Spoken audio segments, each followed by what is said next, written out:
Have you ever wondered about the hidden figures who shaped our world?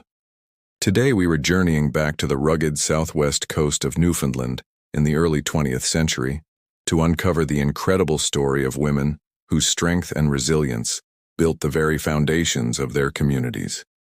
These are tales often left out of the history books, but they deserve to be told. In the early 1900s, life in Newfoundland's outport towns like Burgeo, Ramea, and Channel Port aux Basques was tough. The economy was tied to the sea, and when the cod fishery faltered, families faced immense hardship.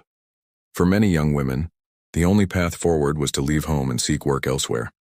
This is where our story begins, with a 16-year-old girl named Mary Bennett. In 1923, Mary packed a small suitcase, clutched a letter of introduction, and boarded a coastal steamer, leaving her tiny fishing village of Ramea behind.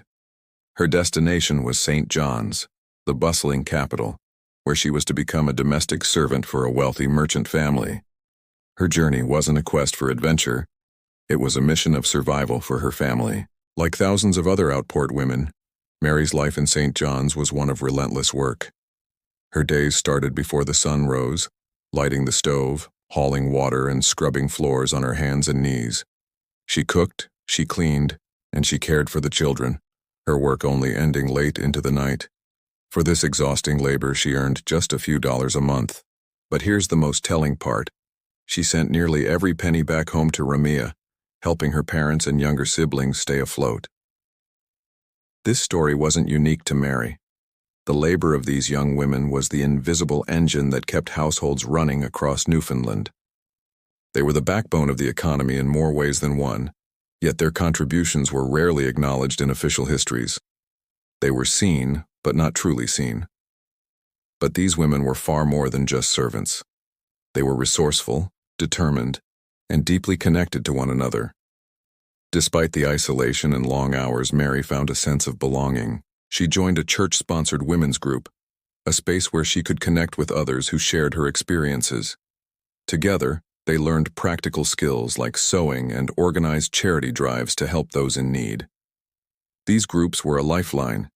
In a time when women had very few public roles, these organizations became powerful vehicles for change. They were grassroots movements in the truest sense, advocating for better healthcare, improved education, and relief for the poor in rural communities. Through bake sales, sewing circles, and community suppers, they were quietly transforming society from the ground up. In 1930, after 7 years of service, Mary returned to her beloved Ramea. She married a local fisherman and channeled all the strength and experience she had gained into becoming a leader in her own community. She didn't just settle back into old routines. She became a mentor, teaching younger girls the domestic skills they would need to manage their own homes or find work. She was at the forefront of organizing relief efforts during the harsh winters when food was scarce. And she became a passionate advocate, pushing for better schools for the children of Ramea. Mary's story, passed down through her grandchildren, is a testament to an entire generation of women. They left their homes not just to serve, but to learn, to grow, and to bring that strength back with them.